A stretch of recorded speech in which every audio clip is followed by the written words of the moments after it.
The hosts feel it would be a little unkind to present this podcast without just a word of friendly warning. We are about to unfold the story of Frankenstein, a man of science who sought to create a man after his own image without reckoning upon God. It is one of the strangest tales ever told. It deals with the two great mysteries of creation, life and death. I think it will thrill you. It may shock you. It might even horrify you. So if any of you feel that you do not care to subject your nerves to such a strain, now's your chance to. Well, we've warned you.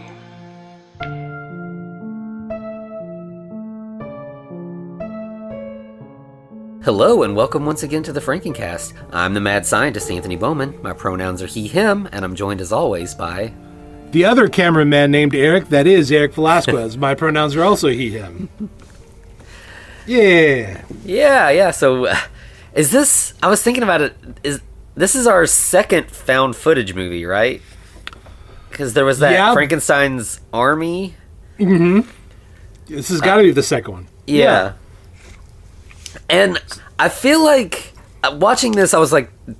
if you look at this as its own thing, like I had a good time with it and everything, but I also understand why. Like, this is near the end of like the first found footage big craze. Wave of found footage movies, and I can when tell everyone was like sick and tired of it. Yeah, because I mean, if you put put the plot beats out like bit by bit on this, it's the exact same movie as the Blair Witch Project, except just with a Frankenstein instead of a witch. Like, yeah, pretty much. Yeah, it's, but you know, I mean, it still works as its own thing, but yeah, like, I feel like now, you know, there was that time period where everyone was like, I hate found footage movies, they're all the same, they're so boring. Right. But I think now there's kind of been this resurgence where, like, you know, filmmakers are starting to realize we can do a lot of different weird stuff with found footage. It doesn't always have to be a documentary crew goes out into the woods and weird shit happens.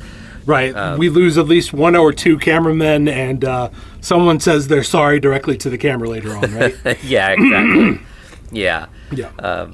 So, you know, I definitely see this as being, like, part of, like, the downfall of found footage. But at the same time, I still had fun. I mean, you know, it's Frankenstein. I had fun with it.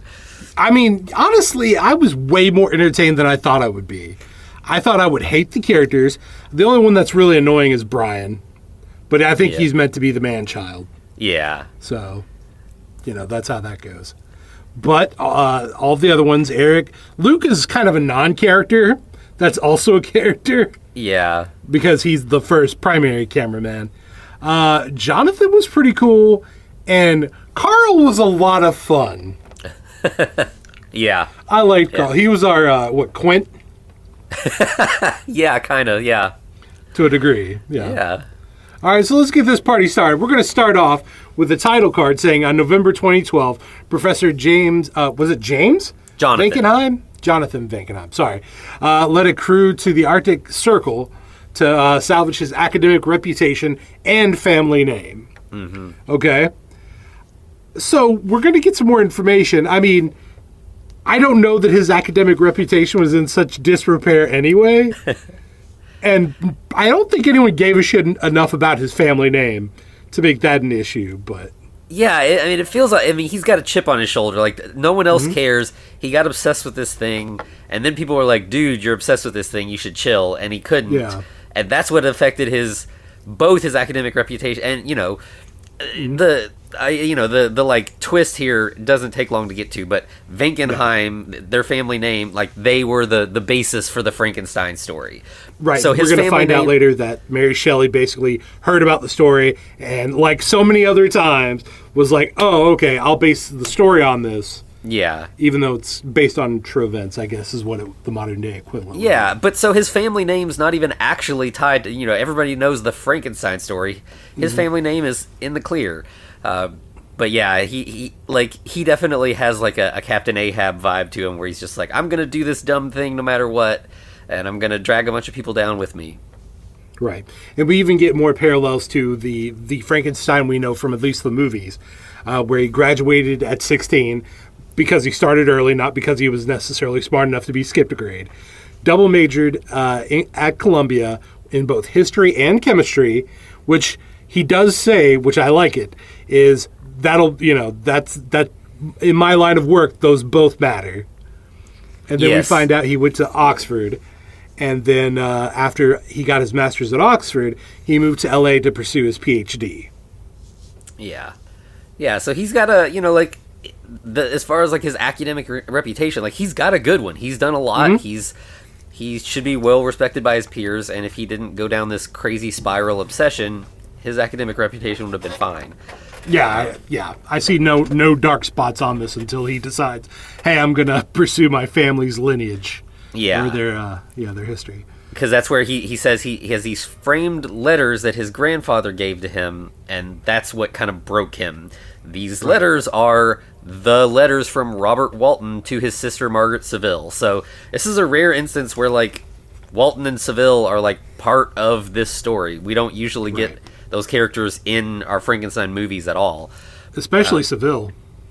We get Walton every once in a while, but that's about it. Yeah, like he's calling out these names specifically, and he's like, in these letters, Walton describes his encounter with Victor Frankenstein. These are the letters that Mary Shelley based her novel on. Or his ancestor is Johann, which is German for John, Winkenheim. Mm-hmm. So okay. Yeah, and they're like, what are you saying? He's like, yeah, I'm saying Frankenstein is a work of nonfiction disguised as fiction. Mm-hmm. It's one of the most incredible true events in human history, and I'm going to prove it. And Jonathan has hired... Imitating life? Yes, yeah. So, yeah, it is kind of like in the novel, you have Victor blindly pursuing a thing, and then even talking to Walton and saying, at various points of the novel saying, don't do this, or, as he spirals, then, like, he pushes him to continue to do it. But, yeah, now we have continuing further... where you have this guy who thinks this story is true. We'll find out whether it is or not as we go, but, like, he's still obsessed with it to the point that now he's messing up his relationships. We'll get, like, a fight with his girlfriend here momentarily. And he just says, hey, I need to talk to you, which we all know that's a bad sign, right? Yeah. If you're in a place with a group of people and someone's girlfriend comes in and is like, I need to talk to him alone, bad shit's getting ready to go down. Like, everybody's going to just, like, be staring at each other while this, whatever's going. And they don't even go too far. They're in the next room. We get to hear their fight. The cameramen even, like, stick the boom mics close to the door. Yeah. So, of course, he's hired this crew, this documentary crew, as, like, to document this trip and, to prove that he is... that his family is who they say they are, and that this connection is real, and that, the Frankenstein monster still exists. Right, but he selected this crew specifically because of Vicky, the lead, basically the reporter, who they were friends back in college. Yeah. Yeah, she's kind of the director, the main sort of interviewer or whatever. So while the fight's happening in the next room, the crew's kind of like eavesdropping, and, of course, the girlfriend thinks this is crazy. You're ruining your life. You don't need to be going into the Arctic. It's not safe. This is not worth it. And when he comes back in, he's like, "Oh, everything's fine. She just had some question." Like, I don't remember the excuse he makes, but it's so clearly like bullshit. And he knows that they know it's bullshit, but he still has to just kind of like go through the motions of pretending like it wasn't a fight. Right, and I like how the team's like, oh, this is kind of awkward. Maybe we should just go for tonight. We're done for tonight, right? And he's like, yeah. Well, first he's like, no. But then he's like, after a second of thinking, he says, yeah, we're done for tonight. Go ahead and go. I'm distracted. This is not going to be a good interview. So yeah, they leave, and as soon as they're driving home, then and everybody's like, are you kidding me? This is fucking Frankenstein. We're doing a Frankenstein documentary. I feel like that's a logical expression. And, of course, because Brian's one of the worst, he talks about how he wants to bang Jonathan's girlfriend. Yeah. Yeah, and Vicky is like, I know this is kind of but, like, this could be big. Like, whatever we find out there, this is a really cool story to be following. This is a great opportunity for us. So don't fuck this up by, like, making it into a joke. And don't fuck this up by trying to, like, hit on the guy's girlfriend. Like, let's just be cool. Right. I want this to work out. Well, she knows this will basically make or break her in the documentary film industry, I guess. Yeah. So then I think we cut to just like the next day. They're headed back to see Jonathan, and they're all like, hopefully today's going to go better. They're really distracted though while they're driving back. Yes, yeah, because she's saying like, I think it's going to be fine. I know Jonathan, and I know he's going to focus on his work over the girlfriend. So whether that works out or not, that's not our concern. Right. We just need to deal with the story that he wants us to focus on. And then, like you said, she's distracted, and at that point, she almost hits a guy that's crossing the street. I feel like his reaction though was a little like, initially I get it because he's like, what the fuck, Yeah. You pay attention. But then he's like, I'm going to beat your ass. Get out of the fucking car. Yeah, he just like is pounding on her window, like, get out now. And she like speeds off. Yeah. And I like, that doesn't really go anywhere after that. Like, it's a strange little, like, I guess, slice of life thing to show that, like, this is really happening or whatever. And that, they're you often get these conversations of people in the car in found footage movies, but like, I guess this is like, they're actually driving, they're not paying attention, that's not good. Right, but I feel like if in most other found footage movies, like after this, later on in the movie, one of them would run out into the middle of the road, and then this character would just like either drive past them or hit the person out in the road. Yeah, it feels like a guy that would pay off later. Like he is not Chekhov's Pedestrian. Like this is it for him. Nope. I kind of wish he was, though. Yeah. So then they get to Jonathan's, and he continues to kind of rant about his theory. Here he gets real weird. He says, like, the Illuminati, baby! Yeah, yep. I love it. Apparently we're based out of Ingolstadt University, and we're all working together to create life, and that Johann Vankenheim was, like, the leader of the Illuminati there. Right, and it started in the 1800s, not what most people talk about, how the Knights Templar were the founders of the Illuminati. But no, it's much later invention, apparently. Yeah. And, he's like, he says, like, Johann was a genius in, like, the field of genetics. His work predated, Mendel. But unfortunately, Johann destroyed all his notes, so there's no way to recreate the experiment. And I really like that.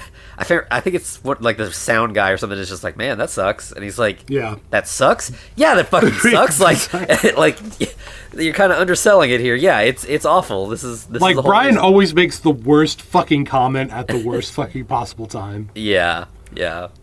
Like, and I love when he meets Carl though, because Carl's like, I'm shutting that shit down now.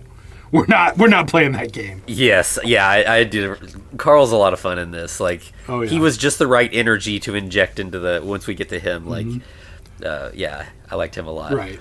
So yes, once again, reiterate that we're going to find Frankenstein's monster, effectively. Yeah, since the notes are gone, the only thing that can prove that it's real is the actual monster, and Jonathan is convinced that the monster is still real, or is still alive and really out there. And then we cut to Vicky just interviewing Jonathan's girlfriend. And like, so what do you think about this? And she's like... Right, she's bullshit. His theories are bullshit. You got to stop him. Yeah, for like a few seconds, she kind of tries to be diplomatic, and she's like, yeah, it's a lot to swallow, but... And I don't want people to get the wrong idea about him. Like, he's a brilliant, scientist and everything, and then but Vicky keeps pushing her, and she's like, no, it's bullshit. He's obsessed. I'm tired of it. I'm mad that you all are here. It's a waste of time. It's a waste of money. Right. You're enabling him. You're egging him on. Yeah, and it's not going to go well. Which, Pathetic words. Yeah. Yeah.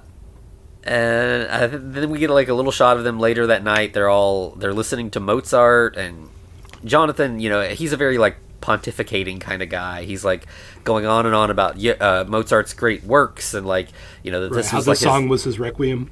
Yeah. By the way, that we get diegetic music.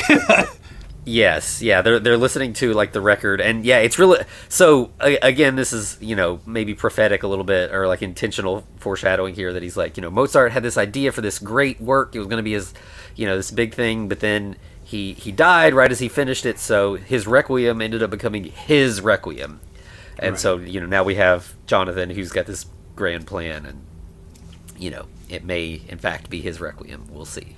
Right, and we also get a great bit of wisdom. The only bit of wisdom we'll get from Jonathan is that if we'll know no happiness if we don't follow through with what we believe in, or if our actions don't align to what our beliefs are. Yeah. Which, okay, fair enough. Yeah. Yeah, I feel like obviously you can see here that there becomes a point where that becomes a problem.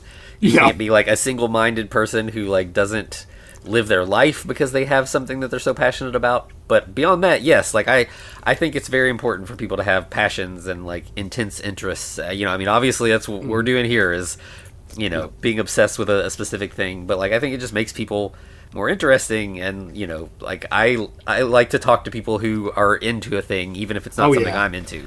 It's a lot of fun. Yeah. So our words of wisdom are, do what you align your actions with your beliefs, but also recalibrate your beliefs with your actions, with the real world. Absolutely. Exactly. Yeah.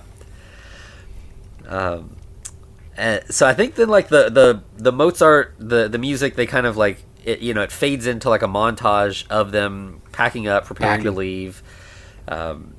They all get in a van, and then I think the next thing we see is just them landing in. Well, no, we see a long shot of Anne as they're driving away, and she's obviously pissed. Yeah, like she's in her pajamas out in the middle of the street, and we just get that long shot of her slowly fading into the distance. Yeah, and it's at that point you're like, oh, she's already decided. She's out. Yeah, it's definitely like the end of the Frankenstein novel. Like it feels like she's lost in darkness and distance as they head on their way. Yeah, but they're going to a place we don't hear a lot of in movies, White Horse, Canada. Like the fucking like asshole of the Arctic.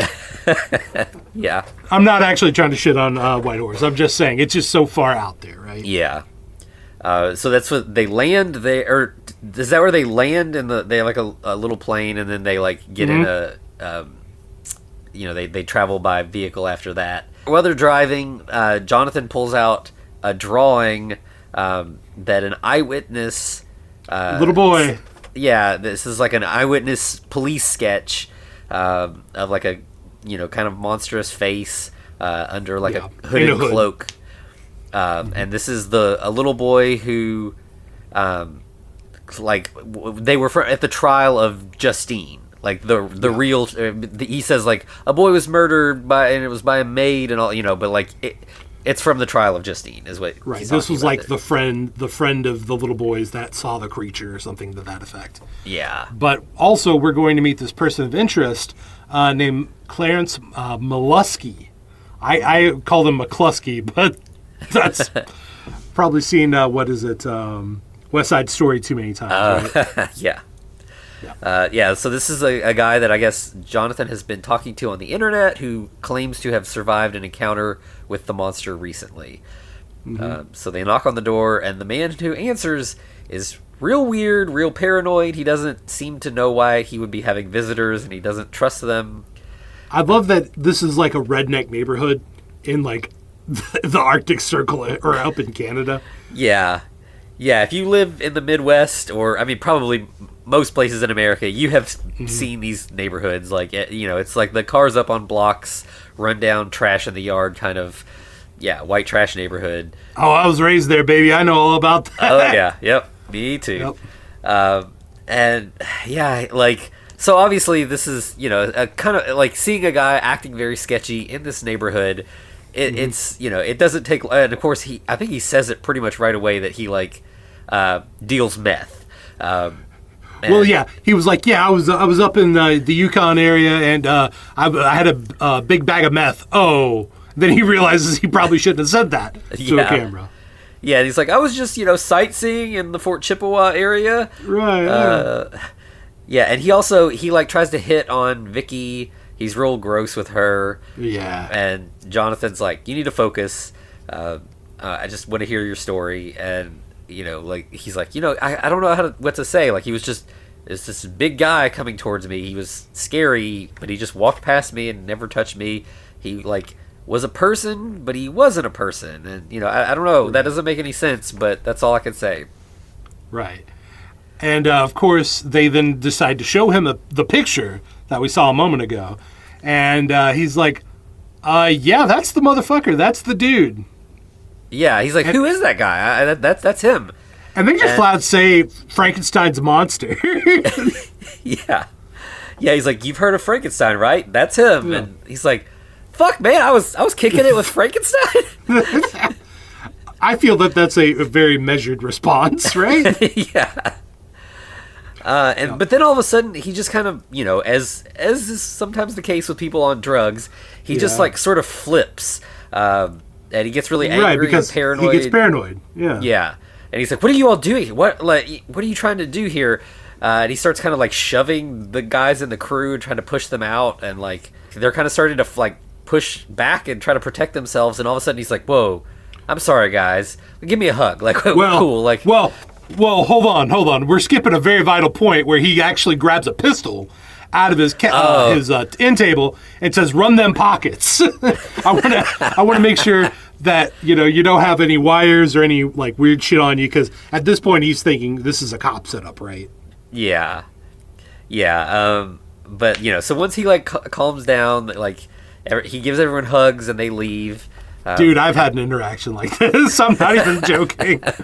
Like, just someone who like flipped the fuck out, and then after it's like, hey, this is about to get real. They're just like, I love you, man. It's like, dude, God. Get the fuck out of here. Yeah, which is what they do. They're like, okay, yeah, sure, you're fine, but they leave right away. And Jonathan's like, I'm really sorry. Like, I didn't realize he would be that unstable. Right. Yeah, just a meth head, living up in Canada. That's all good. Yeah, and I think it's Brian who's like, unstable? My mom is unstable. This guy, that was a meth head who pulled a gun on us and kept smelling our wallets. I know, man. That was wild. Oh, by the way, we didn't mention this, but it was a great bit where as soon as he comes out, some other guy starts yelling at him. And then he says, "Fuck you, Mike!" And the other guy says, "Fuck you, Clarence." It was just like Letterkenny for a second. Yeah. Like Canada, yeah, it's definitely Letterkenny, Trailer Park Boys. It's got that kind of vibe to it. But yeah, so then I think the next thing, they head to, they're going to go get their guide. Right. So they're like, the crew's all kind of sitting around waiting for him to arrive. And Jonathan's like, I'm excited, man. This feels like this is the beginning of the adventure. And it's like, well, you're a little late for that, but okay. Sure, why not? Yeah, and they're all like, no, we're not excited. This place sucks. This sucks worse than the other place. Yeah, and I feel like where we're going next is going to suck even more. Like, this is just awful, and it's cold, and we hate it. I believe they say a downward spiral of suck. Yeah. And so then... the guide pulls up, and this is Carl, as we mentioned before. He has a couple snowmobiles with him, and he's down to business. Like, right away, he's like, I know you guys hired me, I'm working for you, but when we're out there, you fucking listen to me because I'm the one who knows what we're doing.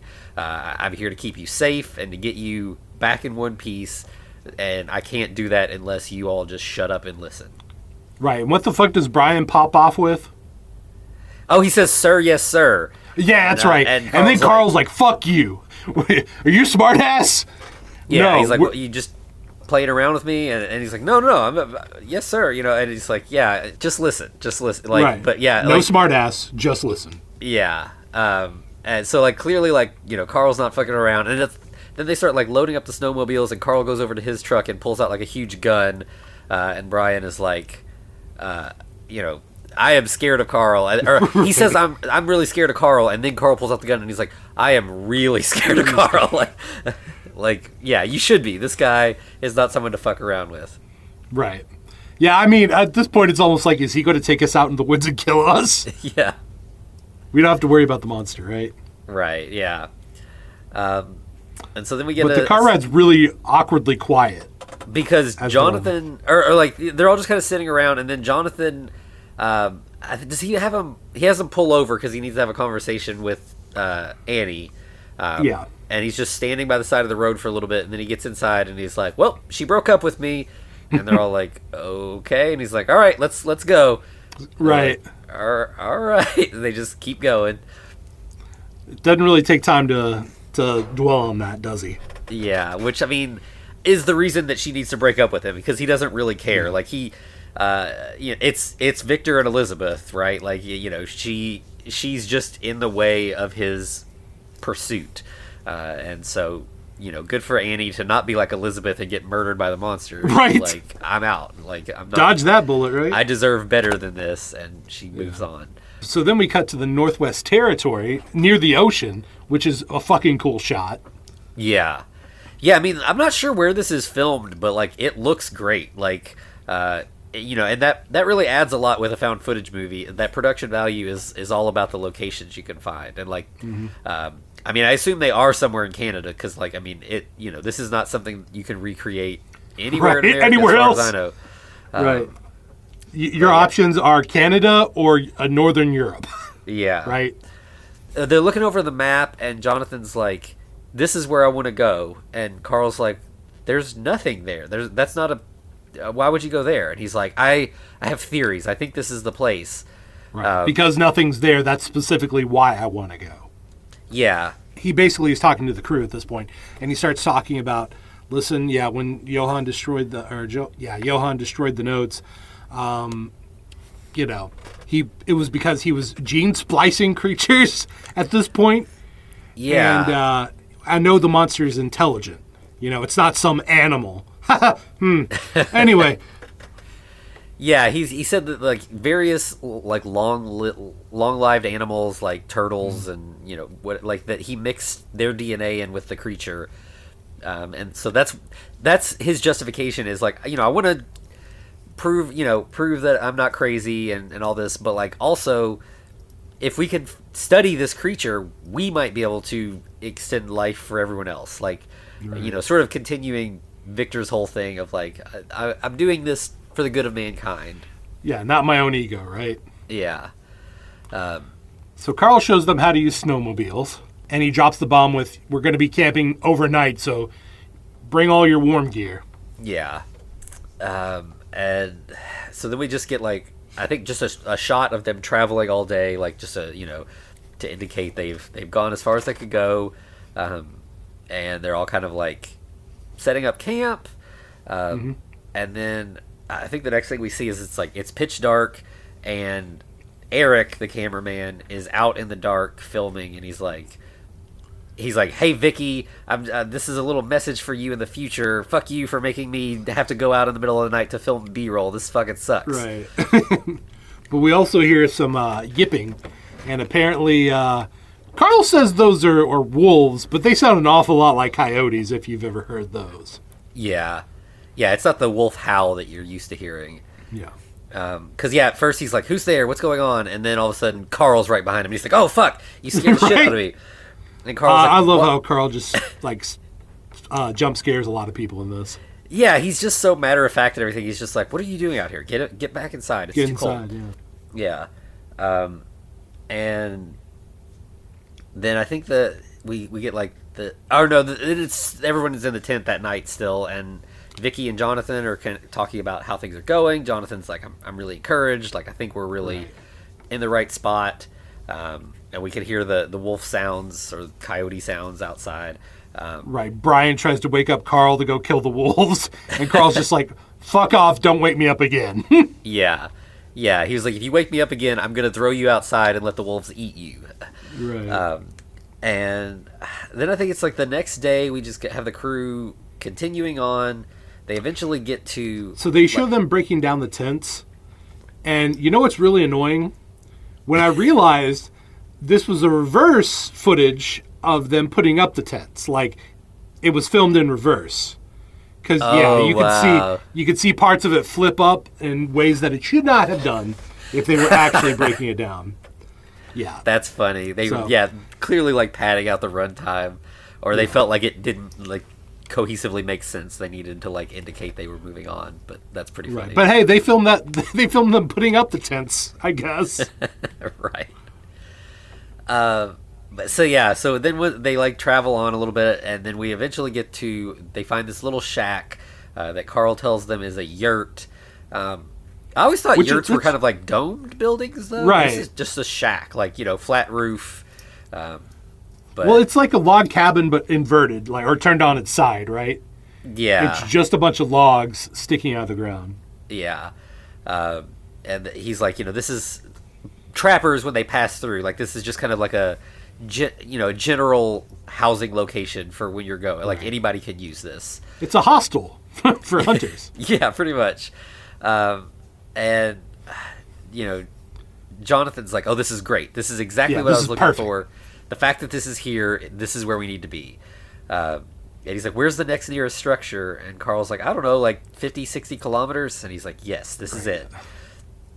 And, of course, Brian and Eric both discover a pile of bones. And they're like, that's ominous. Yeah, so there's like a fire pit. And they're like large bones that are right in that kind of range where it's like that could be human or it could be like an elk or something, it's like they're like leg bones, so it's like kind of difficult to identify for sure. We'll let you all guess what those are. And then this is where we finally get like that night everyone's kind of sitting around a fire. Well, they also get a shot of someone running into the woods during that conversation. Oh. And like Luke is like, what was that? And everyone's like, I don't know, what'd you see? And he's like, I didn't see nothing. When it's like, I feel like, don't you like review the footage at the end of the day? Shouldn't that be something you look at? Yeah. Like going over the dailies or whatever? Yeah. Yeah. I feel like they'd be like, oh, there's a motherfucker out there. Let's go home. Yeah. But instead, they're all just kind of chilling around the fire, and Jonathan pulls out his map, and he's like, all right, I will explain to you why I think this is the place.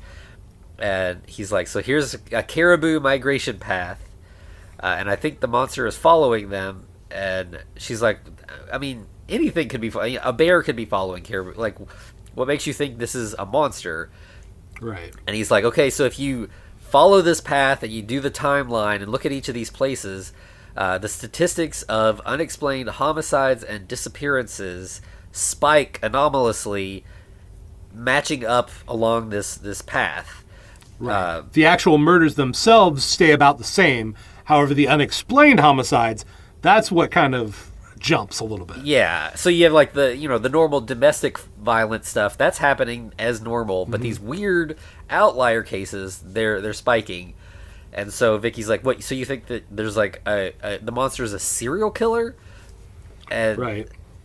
Jonathan's like, "No. If he was a serial killer, these numbers would be way higher." Yeah.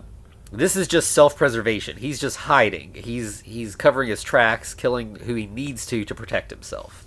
Is it Brian then who's like, "Yeah, I don't this is like crazy this. shit." Yeah, I'm not happy about this." And Jonathan's like, "I'm not paying you to care about this. Like, I'm paying you to be I'm here." the captain. Because he's like, Walton, I'm the captain. I'm running the ship. Yeah, exactly. Like, I'm not going to put up with any mutiny. It's like a little later, Vicky, doing her job, takes Carl aside and interviews him. And she's like, what do you think about Jonathan's theory? And Carl's like, it's a bear. Right. And she's like, so, okay. Well, he mentions, I know exactly, like, Jonathan's right. There is something following all those caribou. It's a fucking bear. Yeah. And he's like, that matches the murders, the disappearances, the deaths. Mm-hmm. It's just people that happen to run into a bear along this migratory pattern. Yeah. Yeah. And he's like, polar bears are the Earth's most dangerous predators. He tells the story of a friend who was like on an expedition, and everyone else in the crew was killed by this one polar bear, except for his friend Ted, who lost his leg and was so fucked up with PTSD from having witnessed all this that he ended up killing himself a little later. Well, what gave him the PTSD was I'm going to add quotations here. This is my opinion. It's not stated exactly in the movie. The polar bear ripped his leg off and, like, according to his friend, was playing with it, like teasing him. Yeah. Yeah. So this could have been the monster. Right. And whatever it was there would have killed him if it wanted to. And it just stopped at that point. Yeah. But Carl's just kind of lighthearted about it all. He's like, I've bagged a lot of big game in my time as a guide, but I'd love to bag myself a Frankenstein. I'm right? I'm excited. If only. Right, but he also mentions you got to respect nature, or it won't respect you. You're going to end up dying out here. Yeah. Which that's solid words of wisdom. Absolutely, yeah. So I think that everybody turns in for the night. And they wake up to hearing a lot of wolf sounds outside, but they're not yipping or howling anymore. It's like these weird sort of mournful, lowing kind of sounds. Right. And they're all like, what the fuck is that? These wolves sound close and they don't sound good. Something is wrong. And then it just gets dead silent out of nowhere. And that's even worse. What the fuck just happened? Yeah. It's a bad day.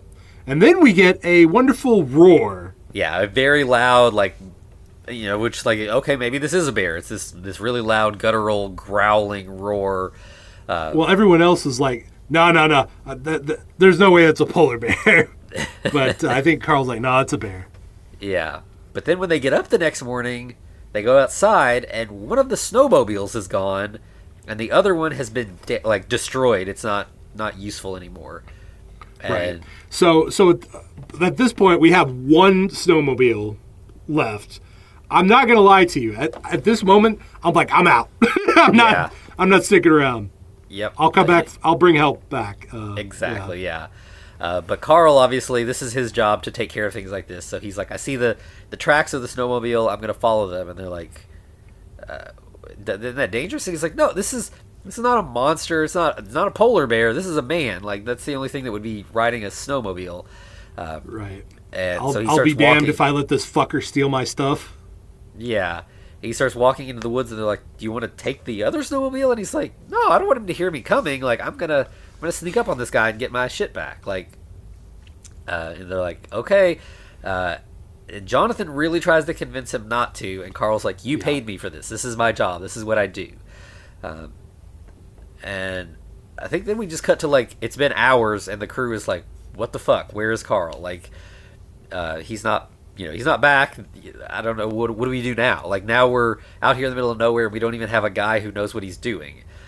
Right. And then Eric and Brian decide, like geniuses, we're going to go looking for Carl. And I love Eric's response of, if I don't come back, I just want you to know Canada sucks. Yeah. That's fair. Yeah. And this is we've got these two guys who don't know what the fuck they're doing, hopping on a snowmobile. They're complete dumbasses, yeah. Yeah, this is what you have to do for a found footage movie, right? This is the D&D split the party. We got to get people separated so they can get, taken out one at a time. And they take a camera with them, but also the crew back at the yurt also has a camera, so we can see what's going on in both spots. And so as they head out, back at the camp, Jonathan's like, I think we should be safe. It's daylight. I think the monster is probably nocturnal. And, but tonight we can work, try to figure out and find him again. And they're like, you're still, look what's happened. Right. Why are you still on this? It's not safe. And he's like, he just has to have the proof that he's right. Yeah, this is the Walton thing. I've traveled all this distance. I have to accomplish my goal at this point. And then we cut to the search party, who has located Carl's tracks, and it's headed. It leads to some woods. Yeah, and really dumbasses. Yeah, we have to go in there. Yeah, it's like a thick patch of trees that they can't get the snowmobile into, so they got to continue on foot. Fuck that noise, man. Yeah, and then they get a little further in, and they find a bunch of blood, and they're like, well, we got to keep going. And it's like, no, turn around. Right. Well, they also find Carl's rifle, and then Carl's body. Yep. And finally, when they find Carl's body, they're like, fuck this. They turn, and then they start running away. If I see the rifle, I'm out, man. Yeah. It's like, whatever happened, he didn't get to use this, right? Right, yeah. So they do escape. They get back to camp, and they're freaked out. And, they are yelling at Jonathan. They're like, this is all your fault. Carl's dead. Now we're all going to die. That we're all fucked, and it's because we followed you, a crazy person, out into the middle of nowhere. Mm-hmm. And Jonathan's like, no, we're on the verge of a great discovery. We are going to stay here until we accomplish our goal. Right, but however, we probably do need some help. So Luke, go get some help. Yeah.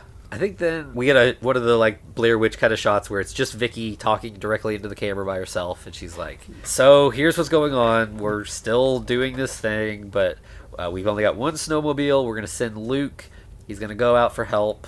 Yeah, he has a great sense of direction. Yeah, we're hoping that he can find help and get them back to us. But we see the rest of the crew, and everybody seems pretty defeated at this point. Yeah. Like they're not feeling very confident that they're going to survive this at this point. Right. Pretty much, if their biggest, baddest, strongest dude has been taken out, they know they don't have the ability to withstand this creature. Yeah. But Jonathan is very plucky, and he says, we just need to appeal to his humanity, right? The creature just wants companionship. My dude, I think you're wrong, and all those murders prove that. Just saying. Yeah, you have all the evidence that he does not want to interact with anyone. Right. Then I think it's just a little later, it's dark again, and the crew is all panicking because we can hear all kinds of growls and grunts from outside. Right. At this point, it seems like the creature's just fucking with them. Yeah. Yeah, I mean, like, they're in this little shack. If he wants to get to them, he can. Right. And we'll find out how easily later on. Oh, absolutely, yeah. Yeah. So I think, then it's like the next day, and the crew they haven't heard from Luke, so they're just following the snowmobile tracks across the tundra, hoping to find him. Yeah. And sure enough, they see something dark in the distance, and they get there, and it's the snowmobile, just abandoned. Right, but there's a helmet on the snowmobile. Why would he take his helmet off? That's dangerous. Yeah. So they decide, let's all walk off in opposite directions from one another. Hard see no. If we can find Luke. And one of the people is like, no, fuck that. That's not safe. And Vicky's like, no, we'll keep each other in sight. We'll cover more ground that way. Yeah. And so they're like, okay, fine. So they all do that. And who has the camera at this point? So Brian has, well, they all have cameras, but Brian has this particular camera. He goes calling for Luke, and he finds Luke. He finds Luke weirdly sitting by a tree. And he's like, oh, man, because if he was out there all night, he's frozen to death. There's no... Yeah. And we do see that he did. However, we then hear grunting and snapping, and then we see Brian's face hits the ground and gets struck away as the camera hits the ground as well. Yeah, so then a little bit later, the rest of the crew approach the camera that's just been laying there recording. They see blood in the snow, and they also see giant footprints with very wide stride lengths. Mm-hmm. So Jonathan's like, look, this is it. Like, this is the monster did this. We know he's real now. Right. And they're like, now once again, if I hadn't expressed how much I'm fucking out of there by this point, at this point I'm not going back to camp. It's early enough in the day. I'm just going to keep walking. We'll get there eventually, right? Yeah. Like, yeah, I mean, you're going to either get there or freezing to death would be preferable to being torn apart by a giant monster. Right, yeah. Which either one's an option at this point, right? Yeah. But no, Jonathan convinces them all that, like, if we go back to the yurt, we can wait. Eventually help will arrive. Otherwise, we're going to die out there in the cold. What help? What help was this guy planning on? Did he, tell the Canadian Armed Forces, hey, come and get me if I'm not back in, 3 days? Right. What the fuck was his plan? He had no plan. No plan. So when they get out, or get close to the yurt, they hear a bunch of growling and grunting inside the yurt, and, stomping, things getting knocked around, and they're like, fuck, the monster's in there. Now what do we do? Right, he's pissed, and Jonathan's like, all right, so he's agitated right now. So let's wait him out, let him chill out, or wait till he leaves. Great plan in the middle of the night, man. Good job. Yeah. In fucking -9 degrees Fahrenheit weather. -23 degrees Celsius. So, finally, is it Vicky that's like, you need to go talk to him? You put us out here in danger. You need to go appeal to him. We're going to freeze to death out here. And Jonathan's like, okay. So then we finally do see the monster come out. Like, we see him off in the distance, just this giant shadowy figure. Ominously standing there right beside the yurt. Yeah. And Jonathan's like, okay, I'm going to go this way. I will call him and draw his attention. And while he's coming towards me, you all can sneak around back and get into the yurt. Right, but whatever you do, don't run. Walk away. I don't know that I would follow that advice, but sure, why not? It's the most sensible thing he said. But they immediately get a jump scare. The creature's already there. Yeah. And Eric gets got, unfortunately. Yeah. So he starts running and screaming, and then suddenly, everything goes quiet, and then we just see Vicky carrying the camera, crying. Another very, Blair Witch kind of moment. She's just alone. We could hear grunting in the distance. She finds Eric's body, because they all kind of just ran, scattershot in different directions. Right. And so, she finds him dead and is, really upset by that. While she's standing there by Eric, the other Eric's camera is picked up. And we see it, approaching her, and it feels like, this is like a Michael Myers thing. Like, the killer is approaching. Which, that would be great.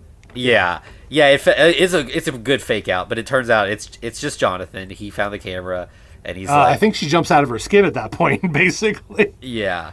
Because she's like, oh, the monster got me. Yeah. Yeah, but Jonathan's like, calm down, be quiet. He's close, but I think we can make it back. Just. Do you know what the fuck he does at this point? He takes her back to that fucking yurt. Yep. Yeah. So they go to the yurt that we know the monster can get into. When they get there, Vicky is just crying. She's just broken at this point. There's no reason to think they're going to survive at all. No. And so I think except Jonathan. Delusional Jonathan. Still we're gonna prove this. It's gonna be great. My family's gonna be in the clear. And I think that it's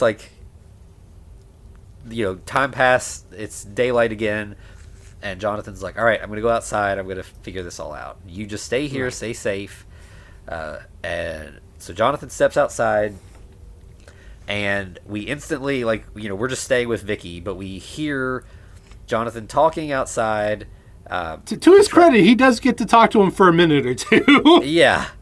Yeah, he's like, I'm Jonathan Vankenheim. You remember, does that name ring a bell? Like your father? And then we just hear a bunch of growling, and Jonathan's trying to calm him down, and then we just hear screams and the crunching of bones. Yep. And it's pretty clear, and the screams go away. Jonathan is dead. Well, so now, since this is the end of the movie, the door just rips the fuck off the hinges. Vicky steps out. Obviously, her and the creature see each other. Vicky drops the camera, and so then we just see the monster go off frame. Vicky's off frame. We hear sounds like Vicky's being killed, but we don't see it. And then we just see the monster stomping out of the yurt with Vicky's body thrown over his shoulder, walking away. There's also a doll. It was a very small plot point. Yeah, they found a creepy doll at one point, and this. But this shot, the camera has just been dropped, but it's aimed right at the doorway. So as the monster leaves, he's just walking so far with her body on his shoulder, and you can just see him until he, again, it echoes the end of the novel. He, fades away, lost in darkness and distance. Right. We get played out with a song. What is it called? 1,000 Miles or something like that. Yeah, the old folk song. Yeah. Yeah, not the Vanessa Carlton song, but no. The really old folk song, but it's perfect for this. 5,000 miles, yeah, exactly. It's nice and mournful because everyone just fucking died.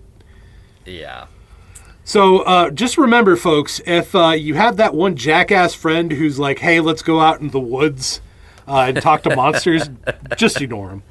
It's not worth it, no matter how much money they offer you.